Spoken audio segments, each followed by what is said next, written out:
Olá, amigos apreciadores da música de qualidade. Você que gosta da boa música, da música brasileira de altíssimo nível, você hoje vai ficar contente porque você vai saber do lado de trás do estúdio, de lado de trás do disco, não é do disco antigo, lado A, lado B, não.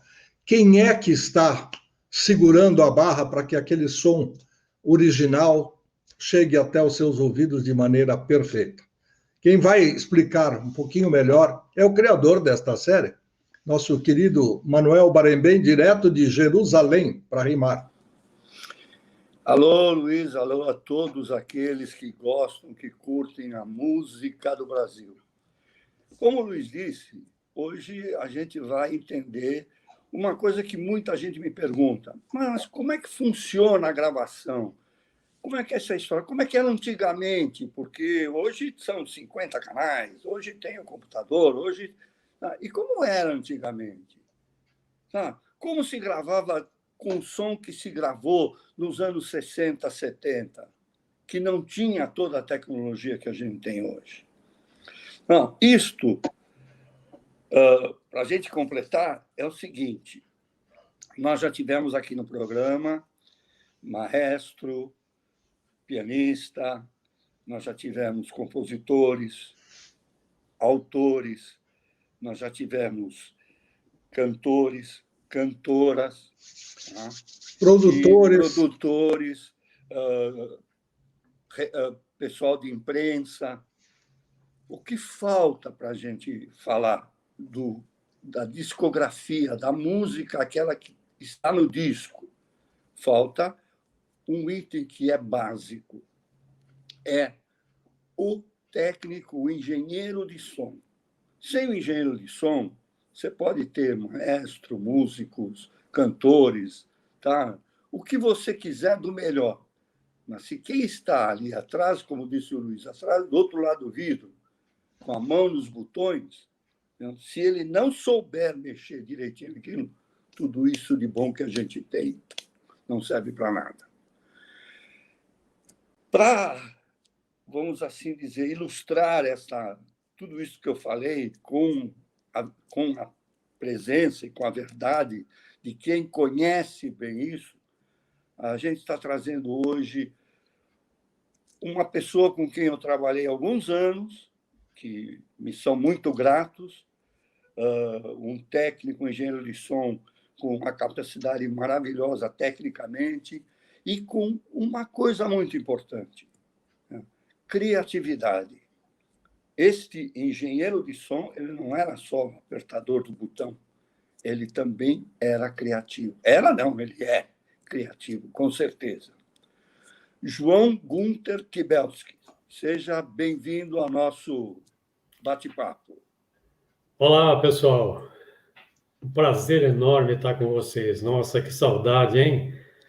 Meu Deus do céu. Pudesse pegar um avião e ir até aí agora, já. A recíproca é verdadeira. Eu sei.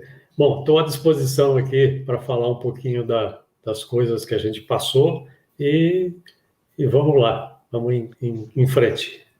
João, conta um pouquinho, independente das coisas técnicas, das histórias que você viveu com os artistas todos que a gente produziu juntos, que você produziu e que eu não era o produtor.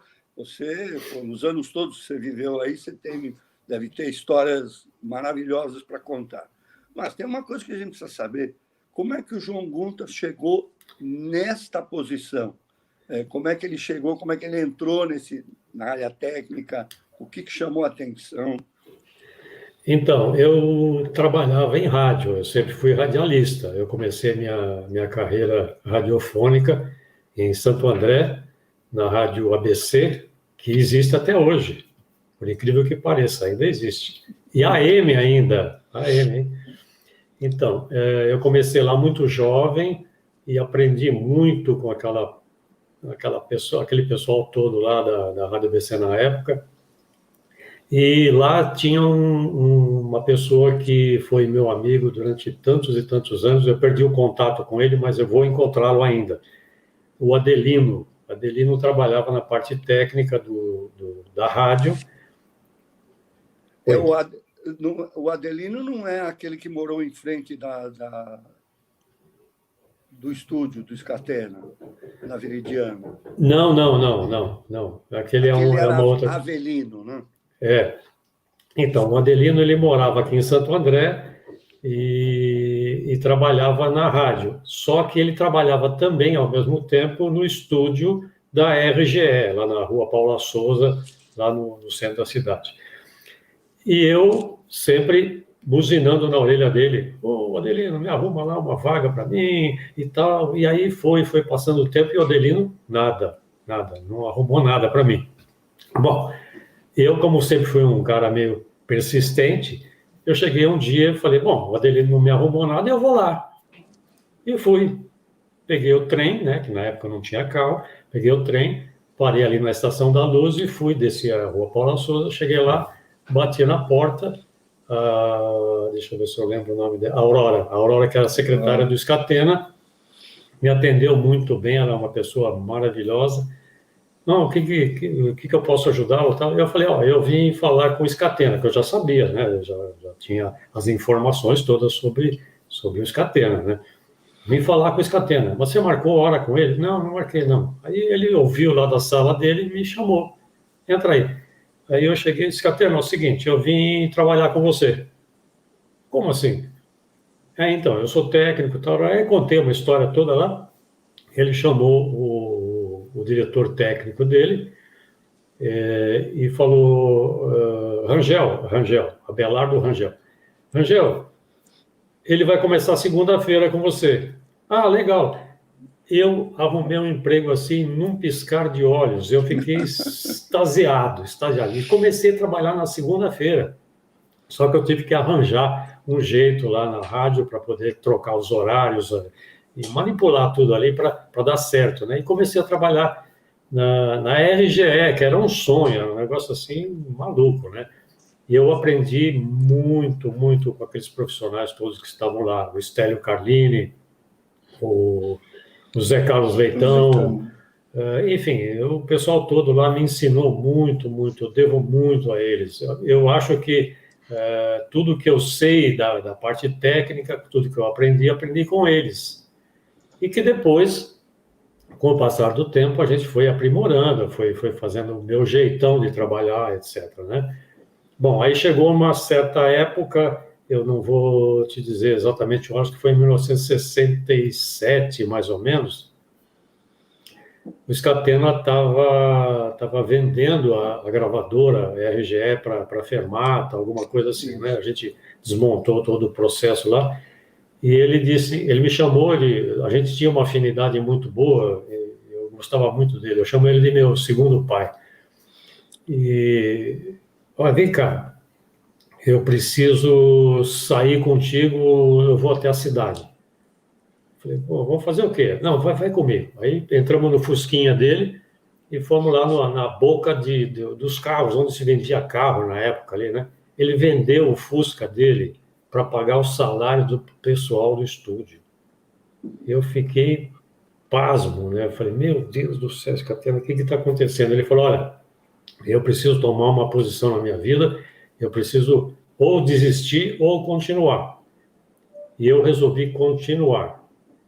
O que ele fez? Ele pegou, vendeu um sítio que ele tinha lá em Atibaia, vendeu, não sei exatamente por quanto, mas, enfim, ele vendeu o estúdio e montou o estúdio da Rua Dona Veridiana. Isso foi mais ou menos em 67, por aí, né? E aí fomos para lá, eu ajudei a montar e trabalhar, pregar coisa lá, enfim. E começamos a trabalhar. Ele encomendou a mesa de som para o Lara, que era Sérgio Lara. Sérgio Lara, lá do Rio de Janeiro, e ele montou a mesa de som, aquela mesa que a gente trabalhou durante muitos anos. Ele montou... Posso entrar aqui? Pode. Você vai lembrar. Você não estava na parte da manhã, né? Você fazia a parte da tarde. A parte da tarde, Então foi com o Zé Carlos Leitão, de manhã, ou foi com o Stélio, na Veridiana, quando começou. É. Então, quem inaugurou o estúdio, eu já contei essa história aqui, mas quem inaugurou o estúdio foi Joe.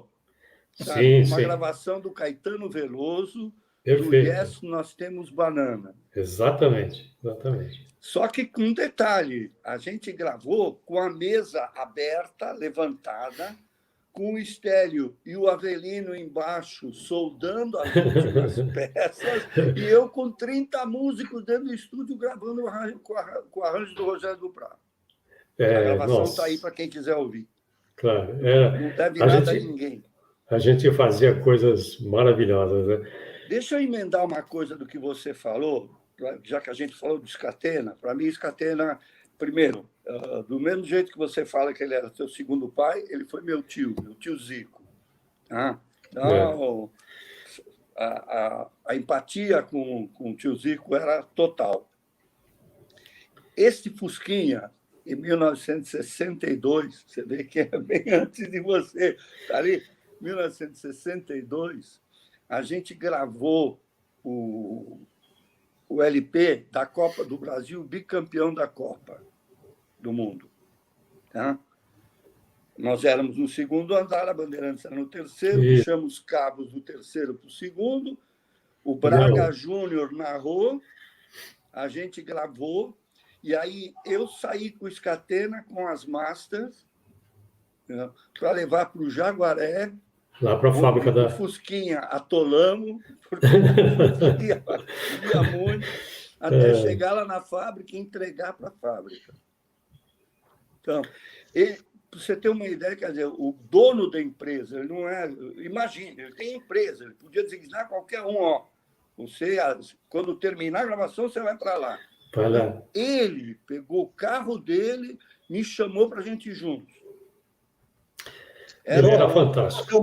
Deixa eu fazer uma perguntinha que me causou aqui uma pequena interrogação.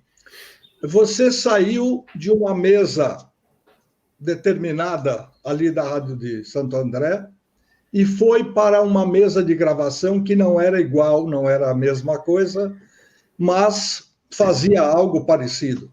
Me conta um pouquinho desse seu impacto ao sair de uma mesa tradicional de rádio, que devia ter lá 3 botões à direita e 3 à esquerda, coisa que o valha, um kill, uma chavinha para abrir e fechar, e se deparou com uma mesa de quantos canais lá na Paula Souza 181? Então, a mesa que a gente tinha lá na Paula Souza 181 não era muito diferente de uma mesa de rádio, não. Era muito semelhante. A gente não tinha recursos. Botão de fogão. A gente não tinha recursos, não. Era o quê? Eram 3, deixa eu ver se eu me lembro agora. 3, 4, 8 canais na mesa. Eram 8 canais. Só que aí o Rangel, ele fez um mixer auxiliar, que a gente usava do lado, para poder fazer uma composição na mesa. Ou seja, ele pegou uma mesa e transformou numa mesa com maiores recursos, mas não tinha equalização, não tinha absolutamente nada, era tudo feito por nós. A gente colocava equalizadores por fora, manipulava tudo por fora. A mesa não tinha ela pelada, era uma mesa de rádio praticamente, né? Então a gente tinha que usar a criatividade, posicionamento de microfone, acústica do estúdio, enfim. A gente tinha que usar recursos que não estavam ali na mesa. Hoje é um pouco mais fácil a coisa. Não tão fácil, mas, enfim, um pouco mais simples de se manipular. Naquela época, a gente tinha que usar a criatividade 100%, senão não saía nada. E o master da criatividade era o Estélio. O Estélio fazia... ele floria o som saía das mãos dele assim com uma facilidade impressionante. O exemplo para alguém que quiser saber o que o João falou do Estélio, é só pegar os discos da Maísa, pegar os discos da orquestra do Simonetti, sabe? Um LP chamado The Plains, e Agostinho dos Santos, as gravações do Agostinho. Então, aí vai entender o que quer dizer quando o João falou que não tinha recursos à mesa. A gente tinha que buscar tapadeira aqui, tapadeira muda a posição disso, tira para aquilo. E o técnico, o engenheiro, tinha que saber exatamente como colocar o microfone para conseguir buscar a fidelidade do instrumento. Senão não adiantava nada. E a gente tinha, na verdade, uma quantidade de microfones certamente limitada em relação ao que a gente dispõe hoje por aí, né? Então, ele tinha que usar um microfone para várias coisas simultaneamente. E como é que ele ia administrar aquele equilíbrio de vários instrumentos sendo captados por um único microfone? Era um negócio assim que tinha que ter uma noção espetacular, com certeza. Além dessa noção, o técnico, o engenheiro, tinha que também ter um jeitão de trabalhar junto com o maestro. Sim, como claro. ele diz, um microfone para 3 ou 4 instrumentos. Entendeu? O maestro tinha que ser o fio condutor da história de você sobe mais, você menos. Não era. Quer dizer, o que a gente tem hoje é brincadeirinha. Se a gente tivesse isso naquele tempo, acho que a gente não tiraria aquele som que a gente tirou. Não acho sairia. Que nunca mais. Nunca Porque mais. o músico... Havia aquilo que nós conversamos outro dia com uma das cantoras que a gente entrevistou, que ela sai do estúdio e diz, não mexe na minha voz, que é o que hoje mais acontece, não só na voz, no instrumento, sabe? Não tinha isso, porque terminava em 2 canais. Então, aquilo que o João tirava de som com as 8 entradas e coisinha a mais, iam para 2 canais. Exatamente, 2 canais. E para gravar a voz, a gente tinha que tocar numa máquina, passava pela mesa e gravava na outra. Então, era um fluxo, e a mix era instantânea, na hora. O que saiu, acabou. Não tinha conversa. Dava para fazer algumas emendas, tal, a gente fazia, mas, era o outro, enfim. Isso é uma coisa que as pessoas não conhecem. Hoje, quando você faz emenda, você vai lá com o mouse, clica em cima do lugarzinho que você quer mudar, corre, tira aquele pedaço, simplesmente dá o enter, tirou o pedaço dali, pega um outro pedaço e coloca ali de volta. Tranquilo. Aí faz isso com a gilete, na fita mesmo, não é na fita. Pegar a fita, cortar o pedacinho, tirar e emendar certinho, sem que nunca ninguém perceba. É verdade. Então, a gente tinha Windows, né?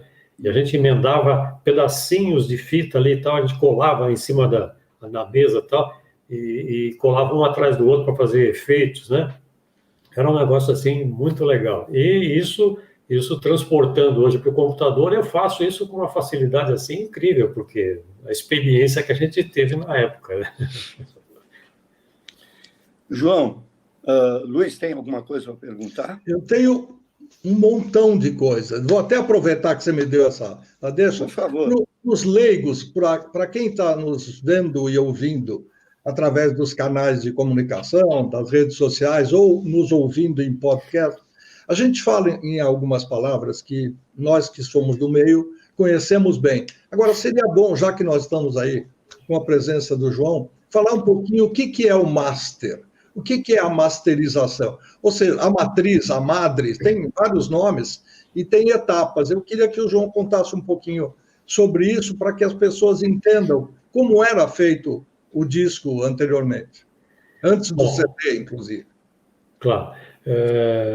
Quando se gravava, a gente tinha a fita finalizada, ok?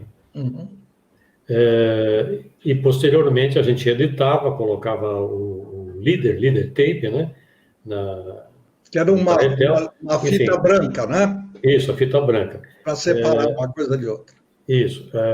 Essa fita branca, no passado, era feita de papel, como se fosse uma serpentina, porque o problema que a gente tinha na fita magnética é que se a gente emendasse com outro pedaço de fita, ela poderia gerar estática e gerar ruído nessa transposição de uma faixa para um líder, né? Então, criou-se uma fita de papel que era semelhante, muito semelhante à serpentina, para evitar o problema de transferência de eletricidade estática para não gerar ruído. Bom, depois de editado, tal, colocado na ordem, enfim.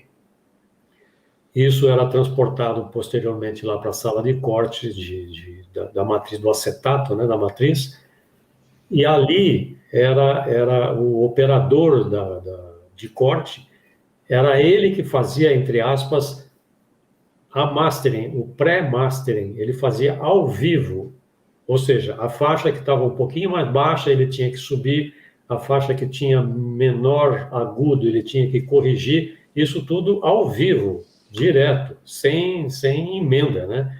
Não tinha como fazer. E às vezes a gente tinha que ter um auxiliar para poder, um equalizava e outro acertava o volume. Enfim, era um trabalho maluco, maluco. Depois disso, a gente passou a fazer uma cópia desse original que foi mixado no estúdio, às vezes mixado por 2 ou 3 pessoas diferentes, e elas tinham, logicamente, conceitos um pouco diferentes. Uma faixa saía com um pouquinho mais de grave, outra saía com um pouco menos, enfim. Aí a gente tinha que corrigir esses chamados defeitos ou efeitos, né, para que o disco saísse uniforme, né, que tivesse a mesma intensidade, o mesmo som. Quando a gente passou a copiar essas fitas, a gente corrigia e fazia o pré-mastering que hoje é tão normal se fazer, né? A masterização. Na verdade, não é masterização, seria pré-master, porque o master é o acetato ou então o original do CD. Aí é o master. O pré-master é uma etapa anterior desse final, né? Então, a masterização, eu não chamo de masterização, eu chamo de pré-masterização, ou pré-mastering, né? Então, a gente fazia essa cópia, só que ela gerava custos, e quando você copiava de fita para fita, você introduzia um pouco mais de ruído, na verdade, a gente deteriorava um pouco o resultado.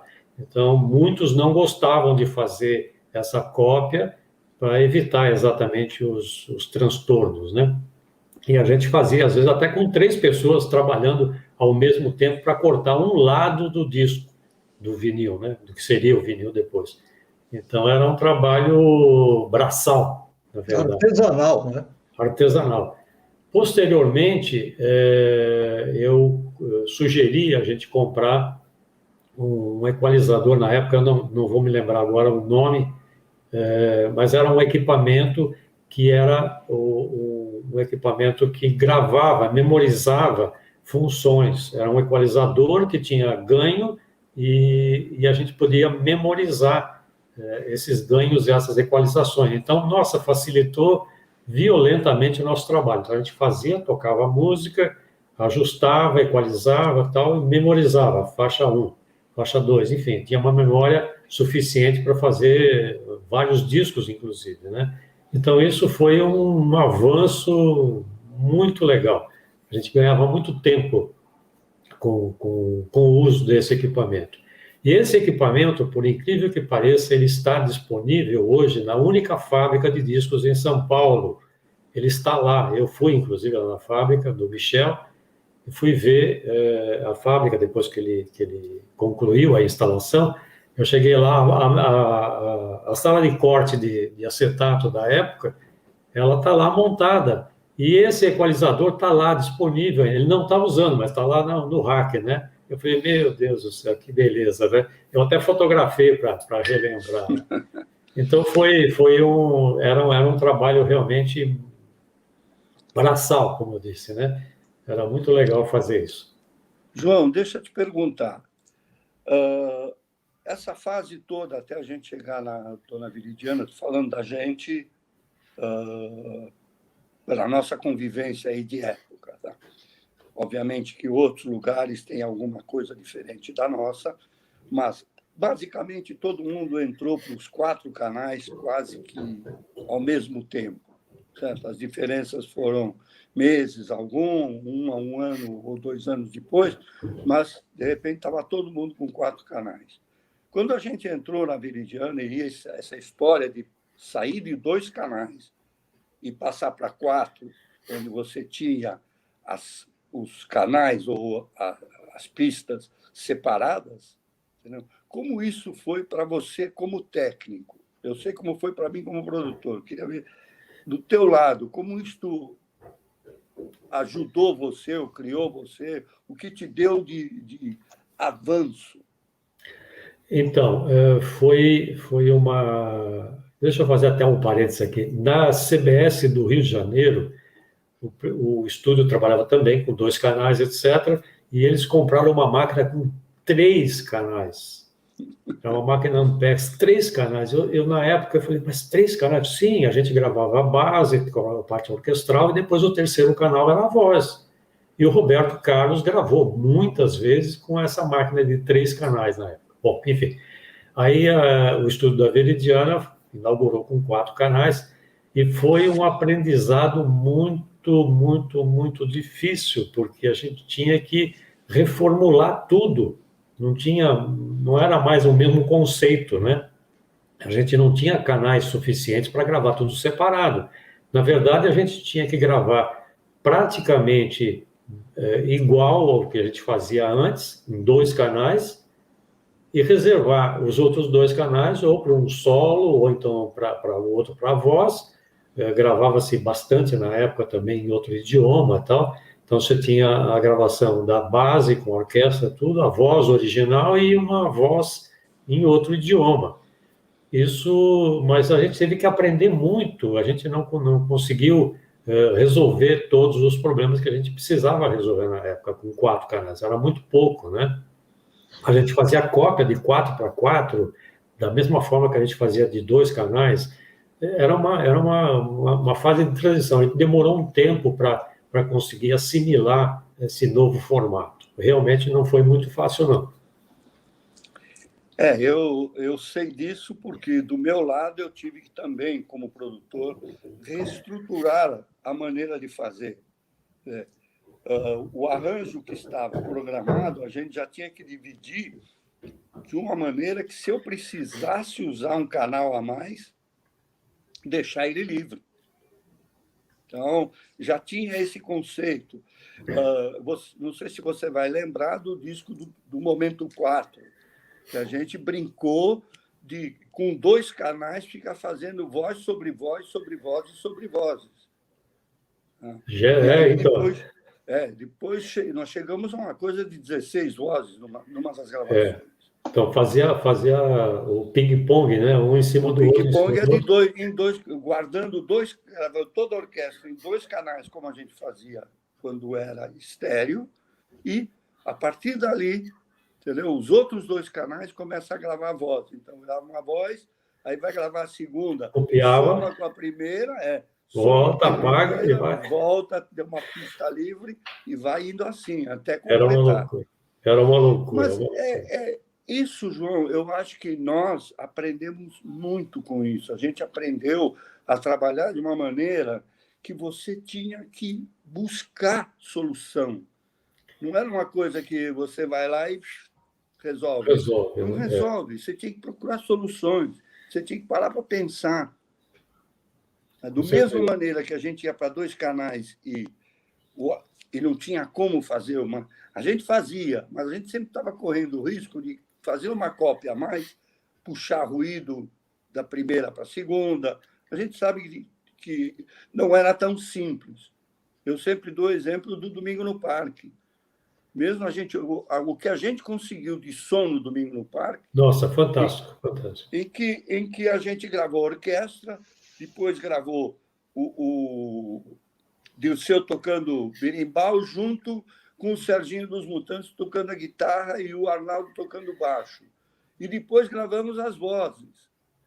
Nossa, uma gravação fenomenal, fenomenal. Sabe, você uma tinha relíquia. Você tinha que trabalhar em cima para não deixar perder o original, senão sumiam coisas que nunca mais se iria recuperar. Eu lembro que na época a gente colocava no estúdio o pessoal todo e às vezes tinha algum instrumento ali que não podia ficar junto com o pessoal porque estava vazando muito. A gente colocava no corredor, colocava o cara no corredor, puxava um cabo lá com fone para ele poder ouvir, jogava ele do lado de fora do estúdio. Era um negócio doido, né? Mas enfim, a gente criava. Era isso. João, vamos falar um pouco. A gente já falou de técnica, não sei se o Luiz tem mais alguma coisa técnica para falar. Eu tenho. Posso? Favor. Claro. Só para não perder um pouco essa sequência, depois a gente entra em outros assuntos. Aquela visão inicial de um leigo, quando ele olha uma mesa de 24 canais, que é o que durante muito tempo foi padrão, já mais perto aqui, bem depois da segunda metade do século passado, a pessoa olha, tem lá um controle deslizante, tal, que liga e desliga, aumenta volume e tal, e é diferente daquele potenciômetro de volume com o qual você trabalhou na mesa no começo da sua carreira. Agora, acima dele tem uma série de botõezinhos que você tem que mexer com uma sutileza danada. Um chama pampote, enfim, são coisas que as pessoas olham, estou falando bem em termos do leigo, bate os olhos e fala, como é que faz isso? Para que serve tudo isso? Quando é que você usa para a esquerda ou para a direita? Então, sem ter que descer a minúcias, como é que isso veio a facilitar os trabalhos de gravação a partir do momento que você consegue colocar algum som mais para a esquerda, porque cabe mais aquele instrumento na esquerda ou à direita, etc, etc. Um breve voo sobre isso, João. Então, o pampote, ou o potenciômetro panorâmico, né? Quando a gente começou lá nos velhos tempos, tanto na RGE da Paula Souza quanto na Veridiana, a mesa não tinha pampote.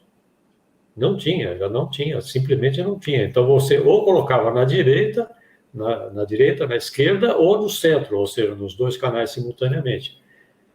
E aí, o pessoal, mas ficar tudo carregado do lado e no meio ficou meio estranho, né? Não é isso, o som não é assim, o som tem coisas intermediárias, né?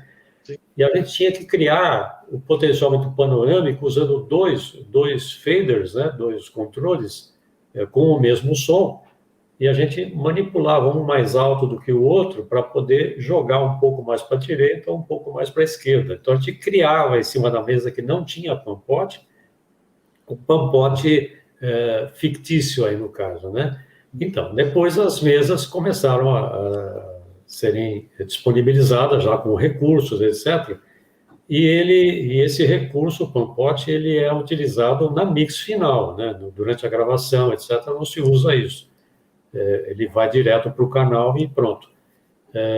Mas aí também depende muito da criatividade, tanto do técnico, quanto do produtor, quanto do maestro, de poder entender aquele universo todo, jogando os áudios um pouco mais para cá, um pouco mais para lá, enfim. E também a parte de reverberação, que a gente coloca sempre nas gravações, tanto nos instrumentos quanto na voz, que a gente pode jogar também uma reverberação mais para um lado, para criar um efeito, e um outro reverber do outro lado, criar um contraponto. Enfim, a gente vai criando isso com os potenciômetros panorâmicos disponíveis. Mas é uma questão de criatividade do momento, né? O que o pessoal vai sentindo da necessidade daquela canção, daquela gravação, né? Para completar, além do pampote, naquela linha vertical para cada canal, o que mais tem ali? Tem o endereçamento do canal, né? Você tem uma mesa com várias saídas que são endereçadas para uma máquina analógica, que ainda se usa a máquina analógica para gravar, não se perdeu esse caminho, né? O Estúdio Mocha, aqui em São Paulo, tem várias máquinas maravilhosas lá disponíveis, com fita de 2 polegadas ainda, né? Então, ele endereça para a máquina, ou então para o sistema Pro Tools, que vai gravar digitalmente, ou similar, né? E ele endereça através daquelas teclas para mandar para o canal, né? Depois você tem os equalizadores, e você tem os ganhos, né? Mais volume, menos volume.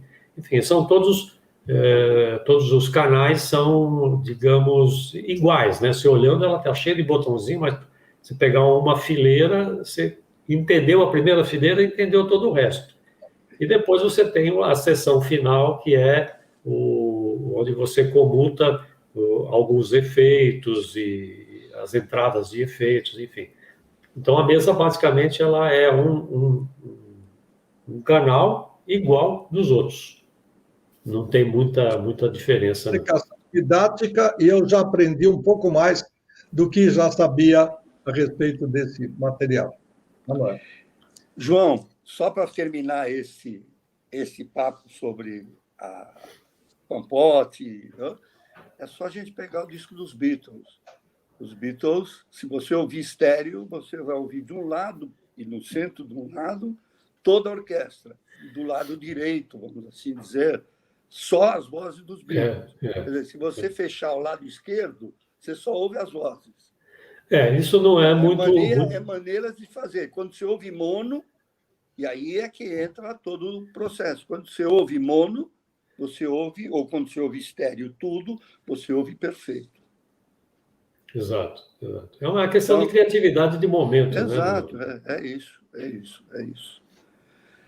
João, vamos sair um pouquinho da parte técnica e vamos contar um pouquinho de histórias que nós vimos, você viu muito mais do que eu, porque você viveu anos e anos ali convivendo com produtores, cantores, músicos de tudo quanto é maneira.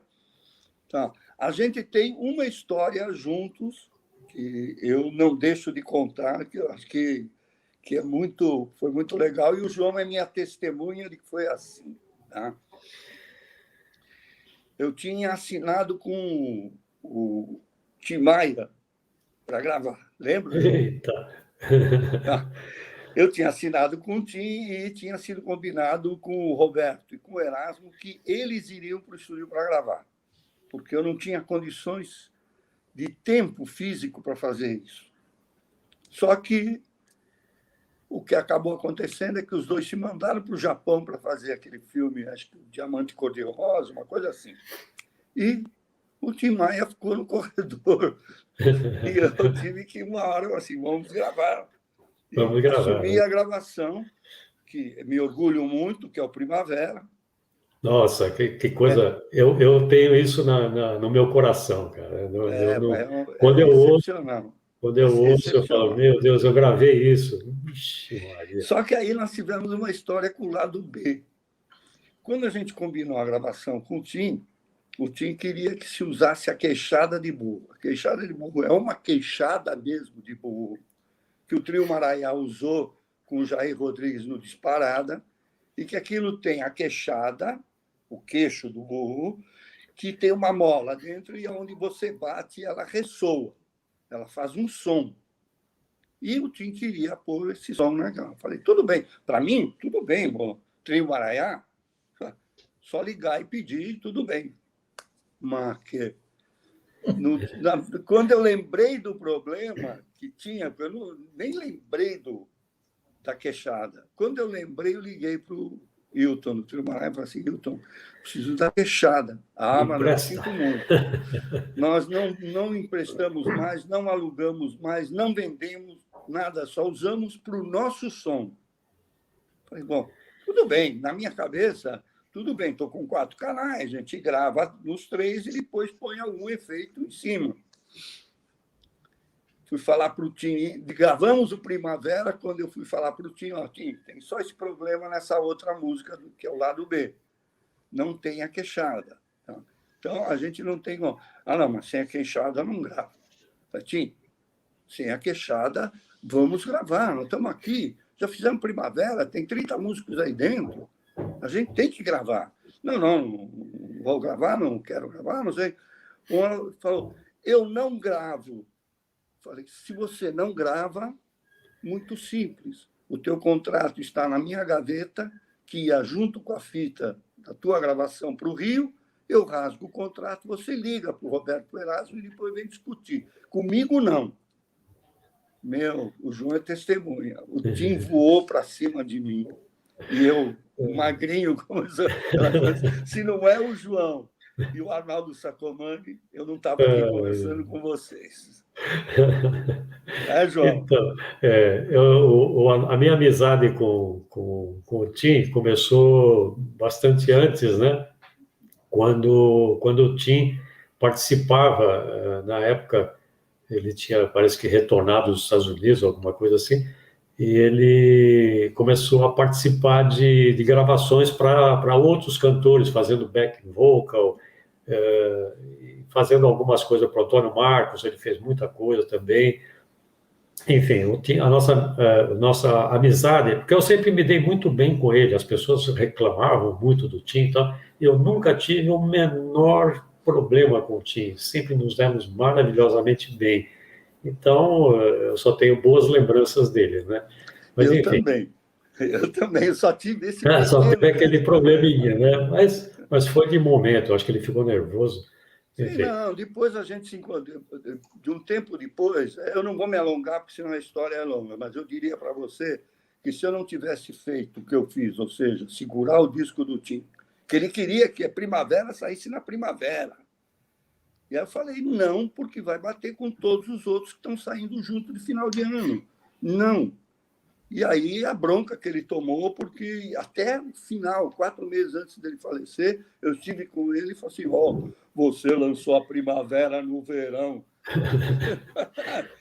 Só que isso aqui, para as pessoas entenderem, isso aqui, o que acabou acontecendo é que nesse espaço de tempo, a Elis ouviu o Primavera do Tim e quis conhecê-lo e chamou ele para gravar uma música dele chamada These Are the Songs.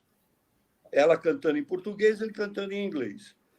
Aí abriu, quando o Primavera saiu, todo mundo sabia quem era Tim Maia.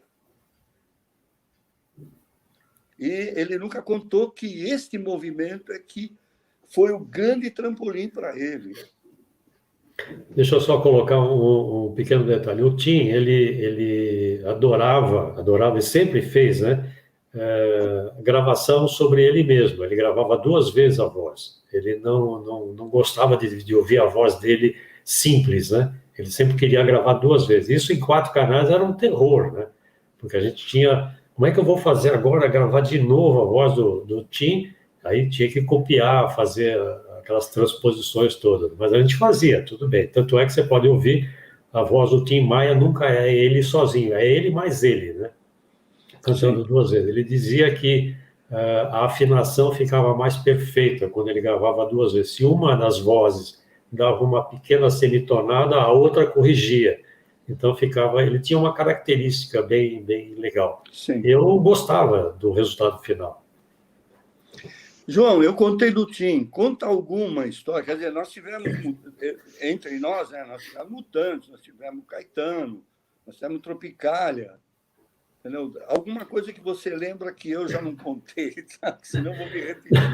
Não é. A idade vai chegando, a gente acaba apagando algumas ideias aí, né? Mas, enfim, o que eu gosto muito de lembrar é da fase dos Mutantes.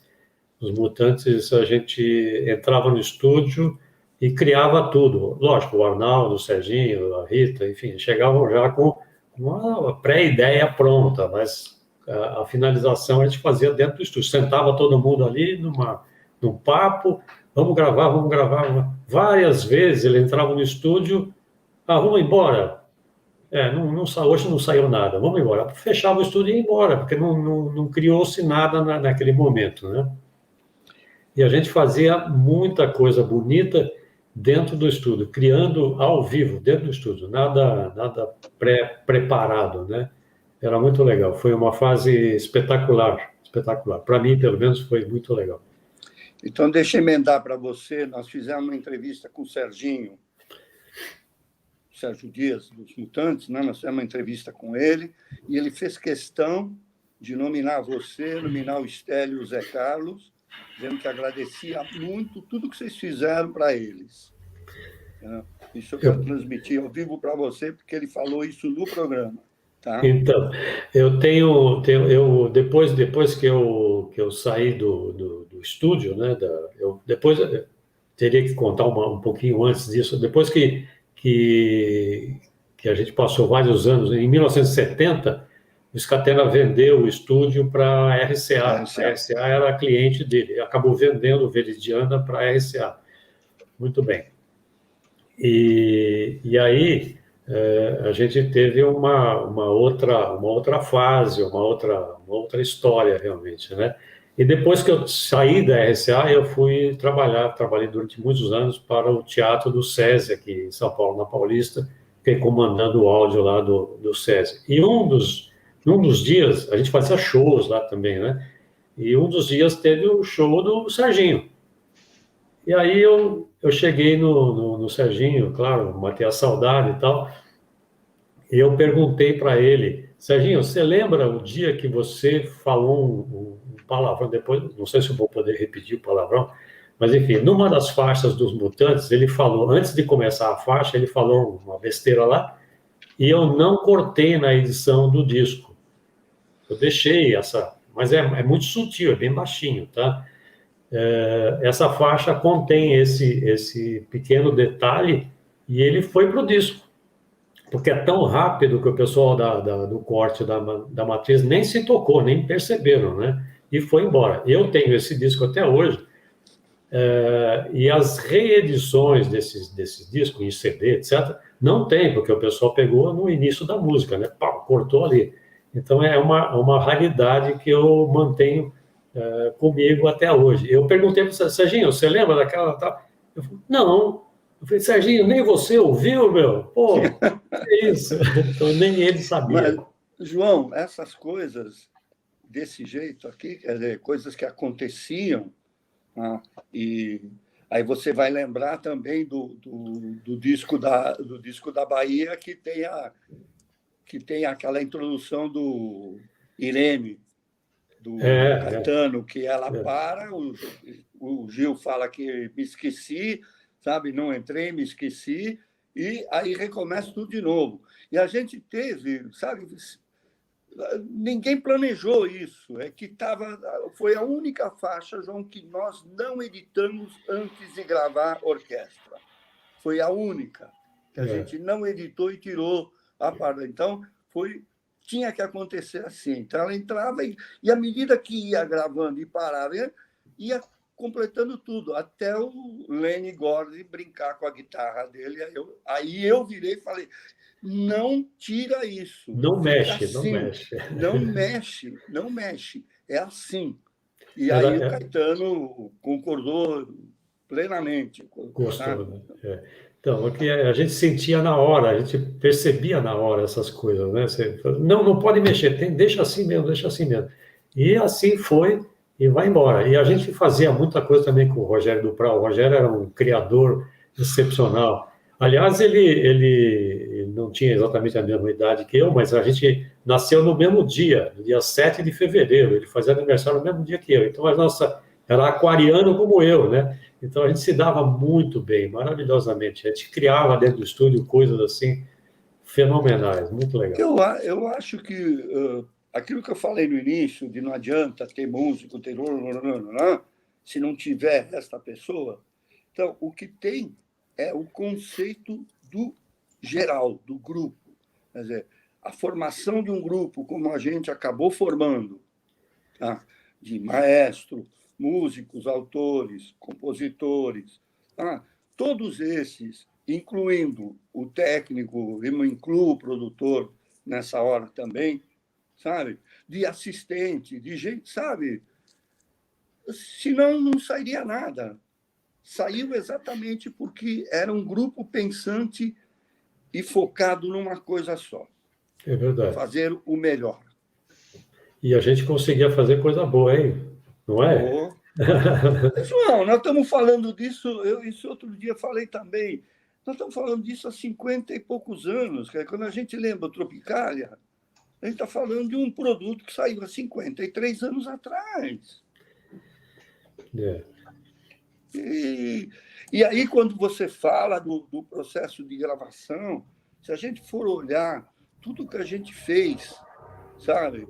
E aí o conceito de maestro, de arranjador, sabe? Maestro arranjador, do engenheiro de som, dos músicos, de todos que participavam ali, você hoje ouve e você fala assim, não é possível. Quantos canais tinham quando foi gravado? Eram 4. Não mais do que 4. Eram 4. Na Viridiana, Beleza. no começo, em 68. Certo. Sabe? E a última pergunta, se me permitem. Claro. Bom, eu ouço um vinil, eu ainda sou não só saudosista, como faço questão de manter muitos dos meus discos. Eu tive que vender uma coleção muito grande, mas capturei alguns, ainda consegui reaver. Eu ouço um vinil e a minha alma fica plena. Eu gosto, eu me sinto bem, etc, etc. Eu ouço algo parecido, não vou dizer a mesma música, mas eu ouço um CD, a coisa não é só porque é flat, ela é meio chata, ela é meio lisa, ela não tem a vida. Não é que eu estou com saudade da agulha pulando, não é isso. Mas o que o sulco traz para a gente, para a emoção, é algo que eu não consigo descrever em relação ao CD. Em poucas palavras, pode dizer, Manuel. Não, o que eu ia dizer é o seguinte, antes do João falar tecnicamente, tá? O que eu sinto, o que eu acho no processo todo é o seguinte, esse sentido serve também para o filme mesmo, a película, e o vídeo. Tá? É o mesmo sentido para mim. O som do CD e o som do vinil, o vinil, para mim, é mais quente. Ele transmite alguma coisa para o teu ouvido, para o teu cérebro, o ouvido te leva para o teu som, vai para o teu cérebro, e tem alguma coisa que ali faz que o vinil transmite e que o CD não. João, se você tem uma explicação técnica, fica à vontade. Então, não é que o disco e um é melhor que o outro, eles são diferentes, né? Não é isso. Só que é assim, nós somos seres humanos analógicos. O nosso sistema é analógico, a gente não tem bits dentro do nosso sistema, pelo menos até hoje, né? Enfim, então a gente tem uma certa familiaridade com sons analógicos. E o disco de vinil, ele é 100% analógico, ou seja, ele tem distorções, ele tem ruídos que o CD não tem. E o CD, ele tem uma composição, ou seja, a falta de composição desses itens que nós assimilamos e gostamos mais, porque todos os sons que estão à nossa volta são analógicos. E qualquer coisa que você manipula e retira desse som esses elementos, o nosso cérebro estranha, ele não aceita tão bem. Então, a diferença básica é que um tem mais coisas, ou seja, mais defeitos, vamos chamar assim, e o outro não tem. O que a gente gosta mais? A gente gosta mais do analógico, ou seja, do defeito. É essa a explicação básica do que eu sinto. Olha, eu vou contar uma pequena historinha do meu filho menor, né, que é roqueiro. Tá? Então, quando eu fui para o SBT, eu pedi uma vitrola na minha sala.